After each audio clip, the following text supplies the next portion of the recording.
Comedy Film Nerds Podcast. An Inconvenient Sequel, Truth to Power. This is a movie I've been excited to see. You got to see it. It received 2 standing ovations at the 2017 Sundance Film Festival, which is weird because not a lot of Hollywood liberals go to that festival. I don't know how that happened. It's a big... Yeah, that's weird. So, But also, it's very cold during Sundance. You know, global warming, cold. I what? know. Yeah. I don't get it. It just There's snow on Yeah. the ground. it was everything was stacked against this film. up Yeah. there. Well, let's just be honest. It was a bunch of libtard hippie bullshit. You know what I mean? Just shut up, you fucking Oh left-wing my crybabies. God, the Earth is fine. We're not doing anything to it. Oh, they open the movie with sound clips of kind of coming off of the first movie. So Inconvenient Truth came out in 2006. And like Fox News, people were like, oh, Al Gore. It's a big snowstorm just hitting Manhattan. Where's Al Where's Gore? your global warming? Yeah. Where's your global warming now that we had one snowstorm? Yeah. So it's, you know, it's a powerful film on several levels. Again, he just does what he does in the first one. It's just constant facts and truth. And you know, he uses his organization. You know, they're in helicopters flying over the polar ice caps, watching them collapse and melt. I mean, we just had a polar ice cap chunk the size of Delaware break off. Yeah, that's like the moon landing, though. That can be fake. Sure, of course, it's all faked. It's all liberal hokum. Or it's like, oh, it's the climate's cyclical. No, it's not based on this evidence. And so he talks about what carbon dioxide does, and there's a lot of facts in it and stuff. But what he... A lot of facts in it? Yeah, boy. No, I just want opinions. I just want propaganda and hysteria and bullshit. So he talks a lot about it, and it's something I've actually covered a fair amount on Political Vigilante. Is the oil lobby has spent hundreds of millions of dollars just in the climate change denying propaganda machine, Right. to get that information out there and to cause doubt. And one of the things he talks about, One of the goals of that, if I remember correctly, is to create speculation that, well, maybe it's not necessarily true. that's all they're trying to do, because and the mainstream media is part of the problem. But I mean, if you watch CNN or MSNBC or ABC or Fox or whatever, who's buying ad time? Oil companies. The American Petroleum Institute bought a giant ad during the Super Bowl. So the networks are being paid by them and beholden to them to go, well, they always treat it like this. Well, there's 2 sides to the issue, because they're just trying to, as you said, just get speculation in there, because here's what they know. The minute everybody says climate change is happening, then everybody pivots to the solution, and that you are pivoting away from fossil fuels. From fossil fuels, all of Right. them. It's just they're done. Right. So this is, and it feels like to me, and he obviously, they shot some stuff, you know, after the election, and not a lot, but, you know, the Trump White House is all climate change deniers. Right. Rex Tillerson, the Secretary of State, is the former head of ExxonMobil. For now. Yeah. Oh, Mooch. Mooch had a good 10 days.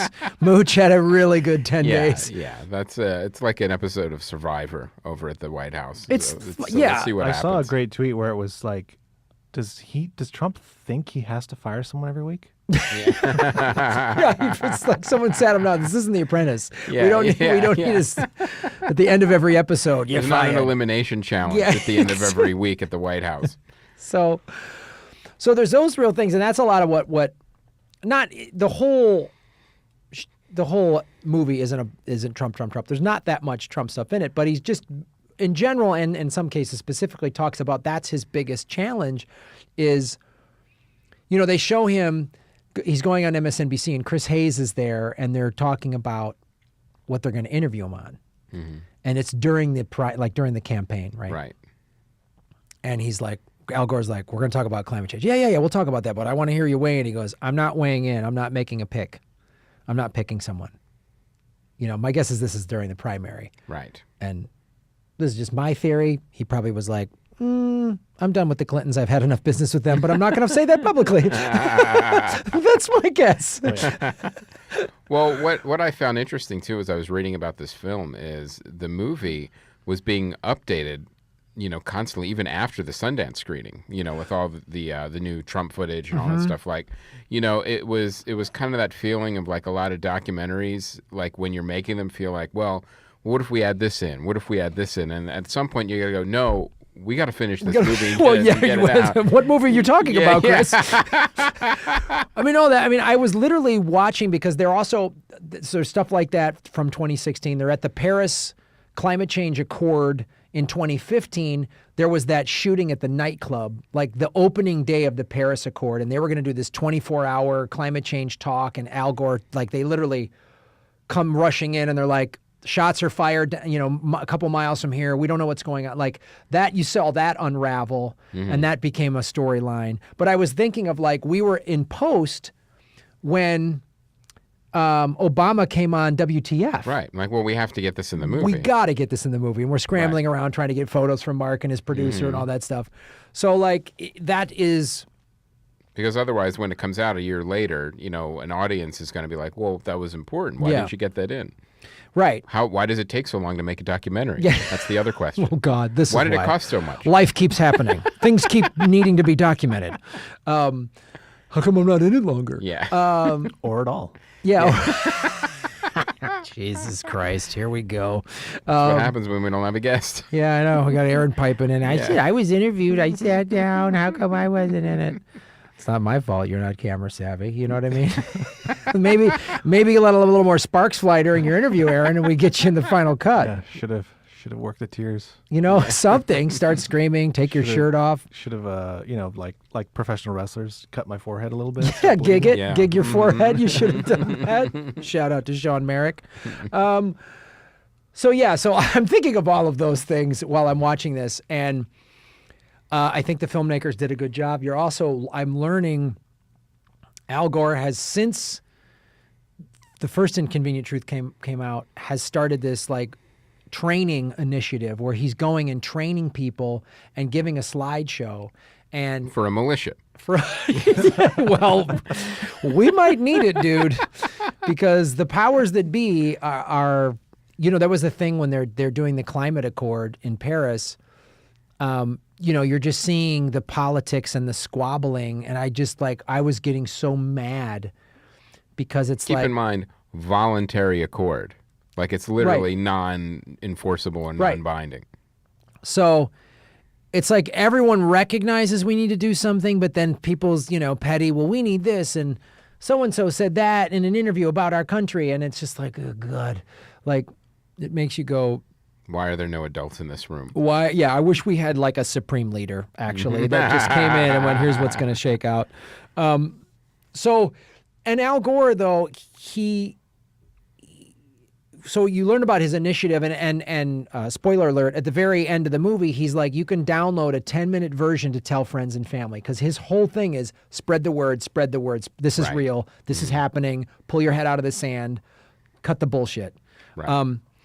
So that's one thing I'm gonna download that myself. And It's like the Night King coming over the wall in Game of Thrones.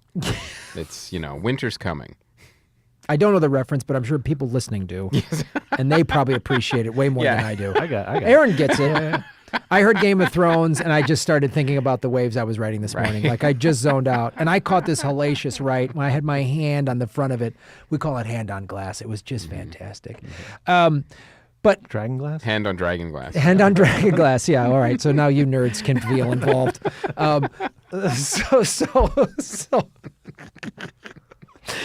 But Al Gore does some other, even more so than the first one, is it's really, it's more about his personal journey of his whole 30 years of fighting climate change as a senator and so on and so on, but also the last 10 of Since Inconvenient Truth.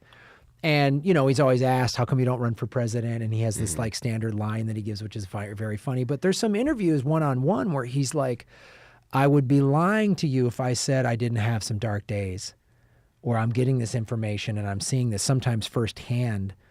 And I'm like, oh God. And the governments aren't responding. And he goes, but then I feel hope. And then he gives some, that's the other thing that's good about these. A lot of environmental docs, they make a mistake, in my opinion, of they end on a somber note. And I think too many people then go, nah, what the fuck? There's nothing I can do. Let my grandchildren fight it out for water. Tsunami's going to be a tsunami. Yeah, like, he actually shows there's some stuff happening. There's some good things like solar. He really pushes solar hard, and he gives the stats. Again, this country came up with this much solar power, and they created, and he's talking to Elon Musk, and it's like California is leading the way in solar power. They're leading the way. They have so much excess solar power that they're paying people to take it. So again, I personally, and maybe because I study a lot of this myself and have for a long time, I didn't feel inundated with the stats and the information. Right. Some people might feel that way, but I think the filmmakers did a good job of keeping a lot of the emotion, and not just somber, oh God, the world's ending, but like hope and like, oh, here's some people doing some stuff. And it was very motivating. I mean, you see people working together. You see this initiative. You see these people. I'm like, fuck, I want to be with this group. I'm literally like, I want to email them. How do I get involved? Right. Like it has that sort of, because it's for real. I mean, like I have, you have kids. I have 6 nieces and nephews. Yeah. I'm worried about the world they're going to have, for a number of different reasons. But I mean, the politics, the climate is certainly one on the list. Well, they give evidence of how it destabilizes governments. Right. I mean, I just did a video on how the Pentagon has done simulations of, from a security standpoint of what happens and how, and this movie talks about, climate change refugees and how when it hits poorer parts of the world, where do those people go? Oh God, it just whoop, a storm comes in and holy shit, and islands, everything. It's crazy. So it and there's a scene that's in the trailer that's a very profound scene of, he says, when our grandchildren are going to ask, what the hell were you thinking? Why didn't you do more? So to me, it felt very motivational. It felt very much like a great call to action, which again, from from making, especially earbuds, we talked about that in earbuds. Yes. We wanted it to resonate with non-podcast. We knew the podcast listeners are going to love it and dig it, but we want people that don't know anything about it to go, oh shit, I want to start listening. Right. How do I get this? It's a gateway. Yeah. So that's a real powerful film. My suspicion is it will get an Oscar nomination. Most likely, which I hope it does. This is where the Academy needs to play politics and put this movie out on the forefront. Well, let me switch gears a little bit and ask this, because this came up when the first movie came out in 2006.